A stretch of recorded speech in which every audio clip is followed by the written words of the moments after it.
درود پاک کب کب کہاں کہاں اور کیسے کیسے کام آتا ہے۔ ایک بہت ہی خوبصورت واقعہ، بڑا ایمان افروز واقعہ ہے جو میں آپ کے سامنے پیش کرتا ہوں۔ ایک دوست نے اپنے ایک دوسرے دوست کو قرض دیا، اور جب اس نے قرض دیا تو وہ قرض ایک بڑی اماؤنٹ تھی، 3000 دینار۔ وہ ٹائم آ گیا جب اس ٹائم وہ قرض لینے کے لیے اپنے دوست کے پاس گیا کہ بھائی مجھے میرے پیسے واپس دو، تو اس نے کہا کہ پیسے تو نہیں ہے میرے پاس، میں کولیپس ہو گیا ہوں، بزنس اب میرا ختم ہو گیا ہے، میں تمہاری رقم نہیں دے سکتا۔ اس نے ایک اور ٹائم دے دیا اسے کہ ٹھیک ہے اب اتنے دنوں کے بعد میں دے دوں گا۔ وہ ٹائم بھی گزر گیا، اور جب وہ ٹائم بھی گزر گیا تو اس کے بعد اس دوست نے کہا کہ اب تو پیسے دے دو بھائی، میرا ٹائم پورا ہو گیا ہے۔ پھر نہ دے سکا ٹائم۔ آخر کار معاملہ جو ہے وہ کورٹ میں چلا گیا، قاضی کے پاس چلا گیا۔ اب قاضی نے جس کو پیسے دینے تھے اس کو بلایا اور کہا کہ بھائی آپ کو اس کے پیسے دینے ہیں؟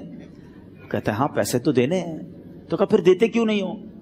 کہا پیسے ہیں ہی نہیں، کاروباری ختم ہو گیا ہے، قرضہ تو لیا تھا، اب میرے پاس بچا ہی کچھ نہیں ہے۔ تو کہا اچھا اب یہ بتاؤ کہ کب دو گے، کیسے دو گے؟ اس نے کہا بس میرے پاس پیسے ہی نہیں ہے۔ تو کہا اب تمہارے پاس 30 دن کا ٹائم ہے، 30 ڈیز میں یا تو اس کے پیسے لوٹا دو یا 30 دن کے بعد تمہیں قید کر دیا جائے گا۔ یہ شخص اب گھر آیا، پیسے تو تھے نہیں، مگر شاید علماء نے لکھا کتابوں میں، یہ واقعہ کئی بڑی بڑی کتابوں میں لکھا اور درود پاک کے فضائل کی بڑی بڑی کتابوں میں لکھا، اور اس شخص نے سوچا کہ اس نے ایک حدیث پاک پڑھی ہوئی تھی کہ جس میں یہ نبی پاک علیہ الصلوۃ والسلام نے فرمایا ہے، جس کا مضمون ہے کہ جو شخص پریشان ہو، مصیبت زدہ ہو، اسے چاہیے کہ مجھ پر کثرت سے درود پاک پڑھے، کیونکہ درود پڑھنا مصیبتوں اور پریشانیوں کو لے جاتا ہے۔ اب اس عاشق رسول نے سوچا اور تو کچھ ہے نہیں، اب میں درود پاک پڑھنا شروع کرتا ہوں۔ صبح سے لے کر شام تک وہ درود پاک پڑھنے لگ گیا۔ 27 دن گزر گئے، only 3 days left، 3 دن باقی تھے قاضی کے پاس جانے میں۔ 27 دن گزر گئے درود پڑھتے پڑھتے۔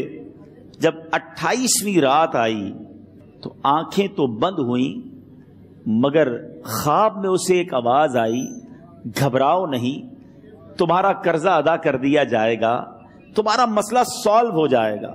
صبح اٹھتا ہے، درود پاک پڑھ رہا ہے، مگر کہتا ہے یہ آواز سے تو مسئلہ حل نہیں ہوگا، پیغام کیا ہے اسے سمجھ نہ آیا۔ 28واں دن گزر گیا، 29ویں رات آ گئی، مگر اب آنکھیں بند ہوئیں اور قسمت جاگ اٹھی۔ نبی پاک صاحب لولاک صلی اللہ تعالی علیہ وسلم خواب میں تشریف لائے، اور پیارے آقا صلی اللہ تعالی علیہ وسلم نے فرمایا گھبراؤ نہیں، علی بن عیسیٰ وزیر کے پاس جاؤ، وہ تمہارا قرضہ ادا کر دے گا۔ اب یہ عاشق رسول صبح اٹھا تو ویری فریش، حشاش بشاش کہ اب تو کام ہو گیا، نبی پاک نے خواب میں آ کر بشارت دی ہے۔ مگر پھر ذہن میں سوال آیا کہ علی بن عیسیٰ کے پاس جاؤں گا تو ثبوت کیا ہے، پروف کیا ہوگا؟ میں جا کر اس کو کہوں گا کہ میرا قرضہ دے دو، تو ایسے تو قرضہ نہیں دے دینا، اور میں نے اس کو کہا کہ مجھے نبی پاک نے خواب میں کہا ہے، اور اس نے اگر مجھ سے کوئی نشانی مانگی تو میں نشانی کیا دوں گا؟ آخری دن تھا، 29واں دن تھا، وہ بھی درود پڑھتے پڑھتے گزر گیا۔ 30th نائٹ آ گئی، صبح وہ دن ہے جب عدالت میں جانا ہے۔ اب اس رات پھر نبی پاک علیہ الصلوۃ والسلام خواب میں تشریف لائے، اور آقا علیہ الصلوۃ والسلام نے فرمایا کہ علی بن عیسیٰ وزیر کے پاس جاؤ، وہ تمہارا قرض ادا کر دے گا۔ کہ حضور چلا تو جاؤں گا، لیکن اگر وزیر نے مجھ سے کوئی نشانی طلب کی تو میں کیا جواب دوں گا؟ پیارے آقا علیہ الصلوۃ والسلام نے کمال کا ارشاد فرمایا کہ علی بن عیسیٰ سے کہنا کہ تم روزانہ فجر کی نماز کے بعد 5000 بار درود پاک پڑھتے ہو، یہ راز فقط تم جانتے ہو اور تمہارا رب جانتا ہے۔ اب یہ جب صبح اٹھا تو ایک نشانی بھی مل چکی تھی۔ عدالت میں جانے سے پہلے وزیر کے دربار میں پہنچ گیا، اسے یہ ڈر تھا کہ آج پیسے نہ لوٹائے تو سزا ہو سکتی ہے۔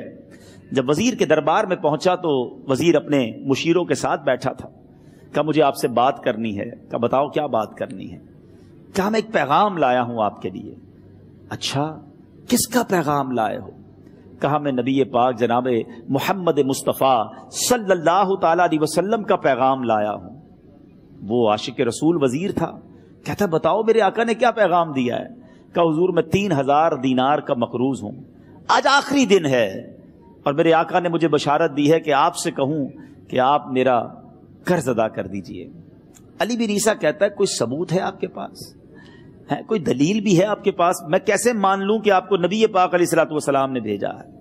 عاشق رسول کہتا ہے خالی ہاتھ نہیں آیا، میرے آقا نے مجھے دلیل بھی عطا فرمائی ہے، مجھے ایک ایویڈنس بھی دیا ہے، اور پروف یہ ہے حضور کہ آپ روزانہ صبح فجر کی نماز کے بعد نبی پاک صلی اللہ تعالی علیہ وسلم کی بارگاہ میں درود و سلام کا نذرانہ پیش کرتے ہیں۔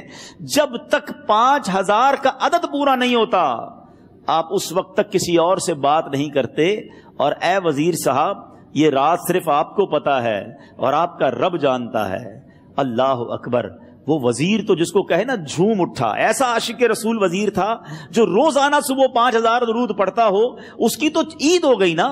وہ کہتا ہے مرحبا یا رسول اللہ، میرے آقا نے میرے درود قبول کر لیے، اس سے بڑھ کر میرے لیے سعادت کیا ہوگی۔ اب یہ وزیر اپنے سیٹ سے اٹھتا ہے، اپنے کمرے میں جاتا ہے، تھوڑی دیر بعد واپس آ کر اس عاشق رسول کے ہاتھ میں 3000 دینار رکھ کر کہتا ہے حضور پہلے 3000 دینار تو نبی پاک کا حکم کی میں ادب سے بجا لاتا ہوں، میرے آقا نے جو حکم فرمایا یہ 3000 دینار آپ کو پیش کرتا ہوں، حضور ایک اور 3000 دینار لیجئے۔ میرے گھر آپ آئے، اتنی اچھی خبر سنائی، آپ نے قدم رنجا فرمایا، یہ 3000 اس کا نذرانہ ہے، اور ایسا کیجئے 3000 اور لیجئے، اس سے اپنے بچوں کے لیے کچھ چھوٹا موٹا کام شروع کیجئے، اور ایک وعدہ کر کے جائیے، آج کے بعد زندگی میں آپ کو جب بھی کوئی کام پڑے میں آپ کا بھائی ہوں، مجھے یہ خدمت کا موقع دیجئے گا۔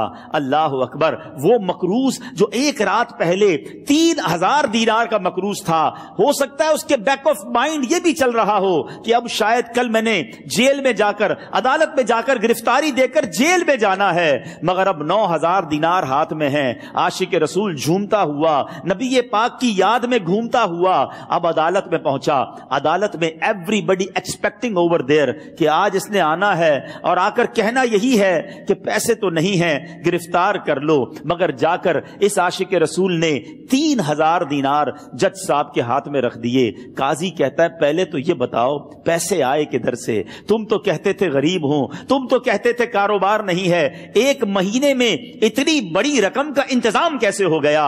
سبحان اللہ، اس عاشق رسول نے گویا زبان حال سے یہ کہا ہوگا کہ یہ تو کرم ہے ان کا، ورنہ مجھ میں تو ایسی بات نہیں، اتنا دیا سرکار نے مجھ کو، اتنی میری اوقات نہیں۔ اس نے وہ پورا واقعہ بھری عدالت میں سنا دیا۔ اللہ اکبر، میرے پیارے اسلامی بھائیوں ذرا سوچو پہلے زمانے میں کیسے عاشقان رسول ہوا کرتے تھے، وہ جج، وہ قاضی بھی کیسا سرکار علیہ الصلوۃ والسلام کا عاشق تھا۔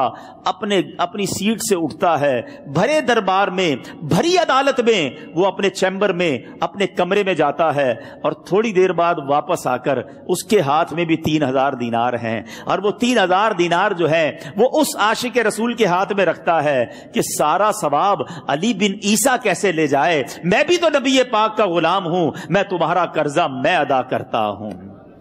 اچھا، اب ایک اور عجیب سینیریو یہ بن گیا کہ جس نے کیس کیا تھا، جس نے دعویٰ کیا تھا، وہ بھی یہ سارا منظر دیکھ رہا تھا۔ کہتا ہے جج صاحب ذرا رکیے، میں بھی اپنے آقا کا امتی ہوں، اور ایک کام کیجئے، قلم کاغذ منگوائیے، اس عاشق رسول کا قرضہ ہی میں معاف کر دیتا ہوں۔ اچھا، اب عاشق رسول نے وہ واپس 3000 دینار جو جج صاحب نے دیے تھے وہ واپس جج صاحب کو دیے کہ حضور یہ پیسے آپ ہی رکھ لیں، قرضہ ہی معاف ہو گیا، اب آپ کے پیسے کا میں نے کیا کرنا ہے؟ جج صاحب کہتے ہیں جو پیسے نبی پاک کے نام پر نکالے ہیں اب مجھے واپس نہیں چاہیے، یہ بھی تم اپنے ساتھ لے جاؤ۔ اللہ اکبر، میرے میٹھے اسلامی بھائیوں، وہ عاشق رسول ایک رات پہلے 3000 دینار کا مقروض ہے، اب 12000 دینار لے کر گھر کو واپس جا رہا ہے۔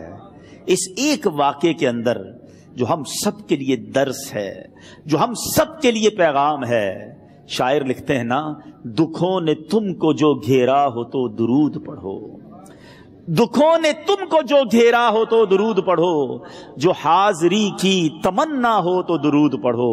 آج ہم بہت ساری پرابلمز میں ہوتے ہیں، یہاں بھی ہو سکتا ہے میرا کوئی بھائی بیمار بیٹھا ہو، کوئی قرضے میں ڈوب گیا ہو، کسی کا